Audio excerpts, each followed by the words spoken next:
भक्तों से प्रार्थना है कि बहुत ही महत्वपूर्ण विषय है और सभी साधक बहुत ही ध्यान से सुनिए।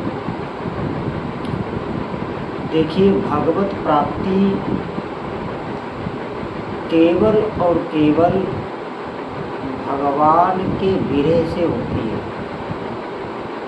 जिस भी भाग्यशाली साधक में, जिसे भी अब संसार बिल्कुल अच्छा नहीं लग रहा है और वो भगवान के भजन में लगा हुआ है, ठीक से ब्रह्मचर्य का पालन कर रहा है, किसी भी संसारिक सुख की अब लालसा नहीं रही, भीतर से, बाहर से कोई ये जान नहीं पाएगा, क्योंकि साधक बहुत ही सावधान होता है और प्रखर बुद्धि का होता है।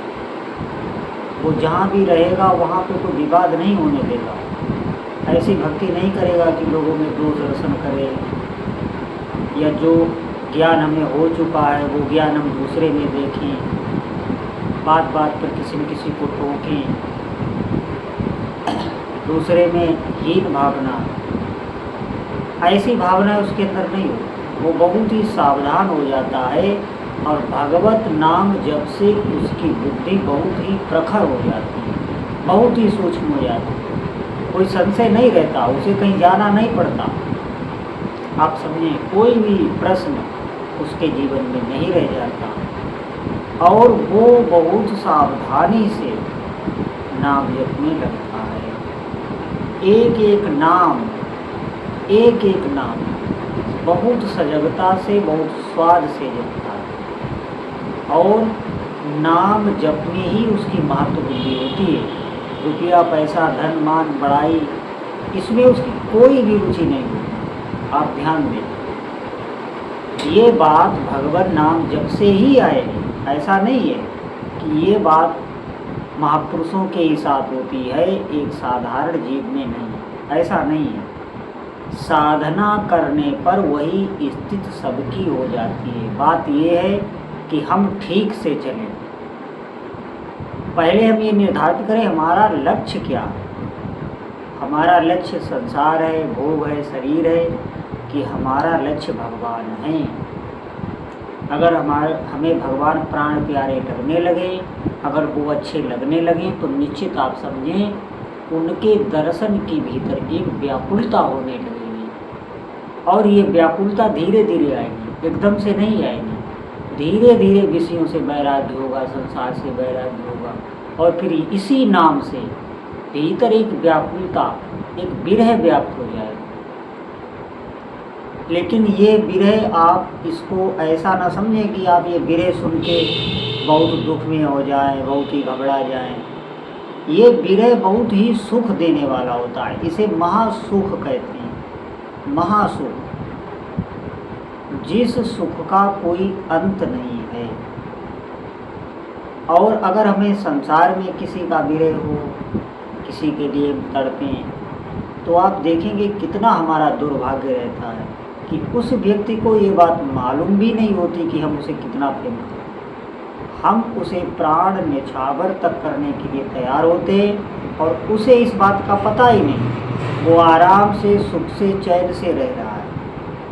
ये कितनी विडंबना की बात, लेकिन फिर भी हम बार बार उसी संसार में प्रेम करते हैं। लेकिन ठाकुर जी के साथ ऐसा नहीं है।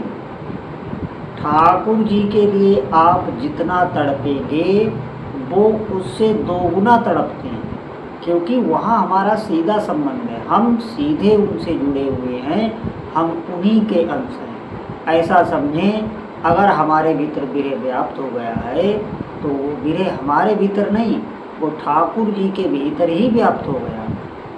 इसीलिए वो भी मिलने के लिए तड़पने लगते हैं। अब आप कहेंगे, जब ठाकुर जी मिलने के लिए तड़पने लगते हैं तो वो ऐसे दर्शन क्यों नहीं देते?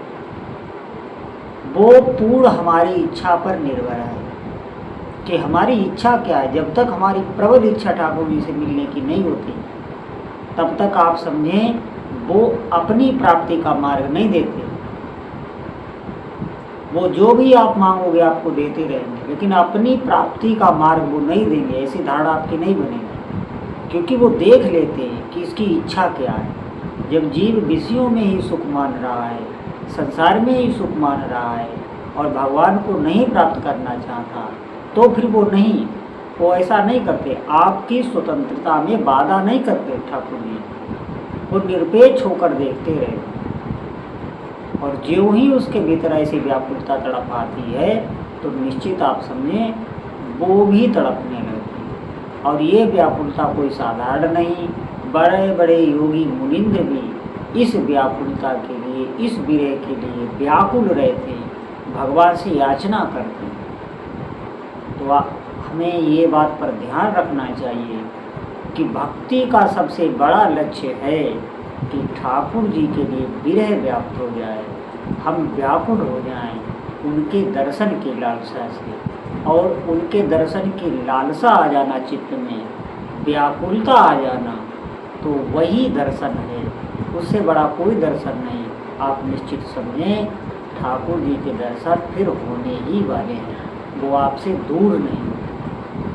तो ये सब होता है नाम जप से, आप समझें इसका मुख्य आधार भगवान नाम जप ही है। भगवान का नाम जप प्रेम मार्ग है। आप नाम जप करते रहें तो ये प्रेम साधना कही जाती है। जिसका भी आप, जिन भी इष्ट देव का आप नाम रट रहे हैं तो ये प्रेम साधना ही कही जाती है। भगवान नाम जप से ही प्रेम प्रकट होता है और किसी साधना से नहीं। प्रेम मूल यह नाम है, भगवान का नाम प्रेम का मूल है। इसलिए हमें अधिक से अधिक नाम जप करना चाहिए, जितना हो सके आज से अधिक से अधिक प्रयास हमारा भगवान नाम जप पे ही रहना चाहिए।